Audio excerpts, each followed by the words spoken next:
শীতের দিনে ফুলকপি আলু ভাজা আর গরম গরম রুটি, ব্যাস আর কি চাই। দারুণ স্বাদের ফুলকপি দিয়ে ফুলকপি আলু ভাজার রেসিপিটা আমি কেমন করে বানাই সেটাই তোমাদের সঙ্গে শেয়ার করছি। নমস্কার বন্ধুরা, শ্রাবণীর পাকঘরে সবাইকে স্বাগত জানাই। আশা করি তোমরা সবাই ভালো আছো, আমিও ভালো আছি। এখানে আমি দুটো ফুলকপি নিয়েছি, আর ফুলকপির ফুলগুলো এবারে ছোট ছোট করে কেটে নেব। ফুলকপির পিসগুলো তোমরা অবশ্য নিজেদের পছন্দ মতো করেই করে নিতে পারো, তবে আমি একটু বড় সাইজের রাখছি কারণ ভাজার সময় অনেকটাই ছোট হয়ে যায়, সেই জন্য একটু বড় সাইজের করেই রাখছি। ফুলকপির ভিতরে অনেক সময় পোকা থাকে, সেইগুলো একটু দেখে নিয়ে ভালো করে তারপরে ফুলকপিগুলো কেটে নিতে হবে। ফুলকপির যে মোটাগুলো আছে এগুলো একটু করে কেটে দিতে হবে, কারণ যেহেতু ঝোলে ফুটবে না, ভাজা হবে, তাহলে খুব সহজেই ভাজা হয়ে যাবে। আর ওইগুলো খেতেও কিন্তু খুব ভালো লাগে। ফুলকপিগুলো আমাদের ভালো করে কাটা হয়ে গেছে, তাহলে চলো এবার গরম জলে ডুবিয়ে দিয়ে একটু ধুয়ে নিতে হবে। কারণ অনেক সময় পোকা থাকে, তো সেই পোকাগুলো চোখে অনেক সময় দেখা যায় না। সেই জন্যই গরম জলের মধ্যে ফুলকপি আর আলু একসঙ্গেই দিয়ে দিয়েছি। আলুগুলো একটু সিদ্ধ হয়ে আসবে, আর নুন আর হলুদ দিয়ে দিলাম।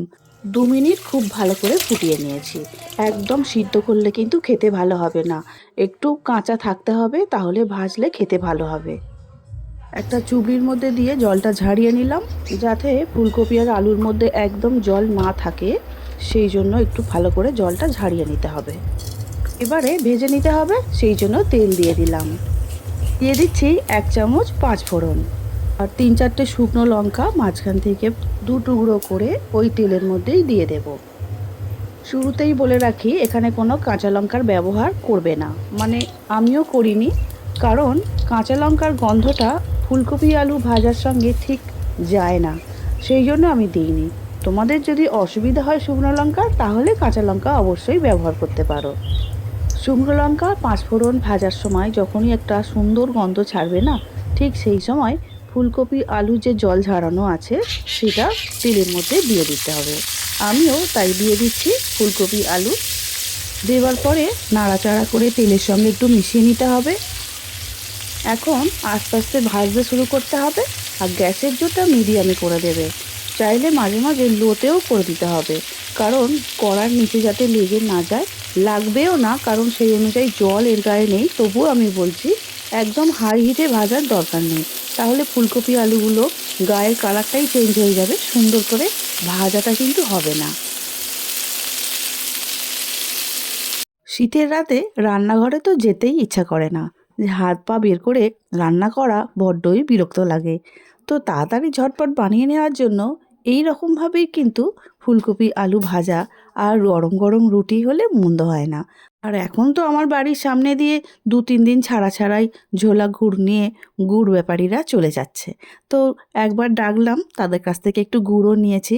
গুড়টা থাকলে তো মন্দ হয়ই না, কিন্তু ধরো গুড় নেই, তাতেও কোনো সমস্যা নেই। ঝাল ঝাল করে ফুলকপি আলু ভেজে ফেলো আর গরম গরম রুটি। আমি আবারও একটু কিন্তু গুঁড়ো লঙ্কা এখানে ব্যবহার করলাম।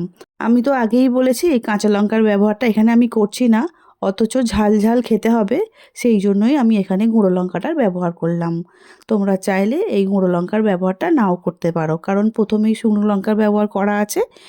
আমাদের সবার একটু ভালো লাগে গুঁড়ো লঙ্কার সঙ্গে শুকনো লঙ্কা 5 ফোড়নের যে মেলবন্ধনটা, সেই জন্যই এখানে দিয়েছি। নুন আর হলুদ সিদ্ধ করার সময় দিয়েছিলাম বলে আর কিন্তু দিলাম না।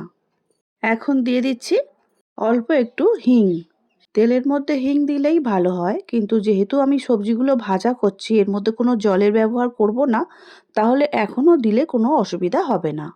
হিং দেবার পরে আবারও একটু নাড়াচাড়া করে হিংটা ফুলকপি আলুর সঙ্গে খুব ভালো করে মিশিয়ে নিতে হবে। দেখে নিশ্চয়ই বুঝতেই পারছো বন্ধুরা, ভাজতে ভাজতেই ফুলকপি আলুর থেকে তেলটা কিন্তু অনেকটাই ছেড়ে আসছে। এইভাবেই সুন্দর করে ফুলকপি আলুগুলো ভাজতে হবে ধৈর্য ধরে। এখন কিন্তু ভাজা প্রায় হয়েই গেছে, দেখে নিশ্চয়ই বুঝতেই পারছো কালারটা অনেক চেঞ্জ হয়ে গেছে ভাজতে ভাজতে।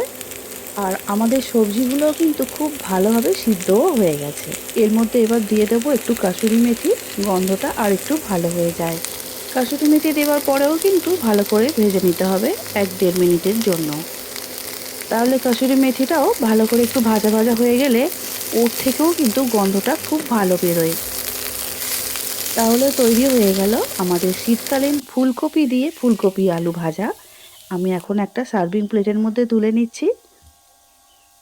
আজকে আমার ফুলকপি আলু ভাজার রেসিপিটা তোমাদের কেমন লেগেছে অবশ্যই করে কিন্তু কমেন্ট করে জানিও। আর যদি ভালো নাও লেগে থাকে সেটাও কিন্তু জানিও। গরম গরম ফুলকপি আলু ভাজা রুটি তো ভালোই লাগে, দুপুরের ভাত দিয়েও কিন্তু খুবই ভালো লাগে।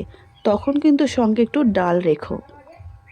তোমরাই ঠিক করো এখন ভাত দিয়ে খাবে না রুটি পরোটা দিয়ে খাবে। আজকে তাহলে আসছি, দেখা হবে অন্য দিন নতুন রেসিপি নিয়ে। সবাই খুব ভালো থাকবে, সুস্থ থাকবে। আমার ভিডিওটা দেখার জন্য অসংখ্য অসংখ্য ধন্যবাদ আমার সব বন্ধুদের।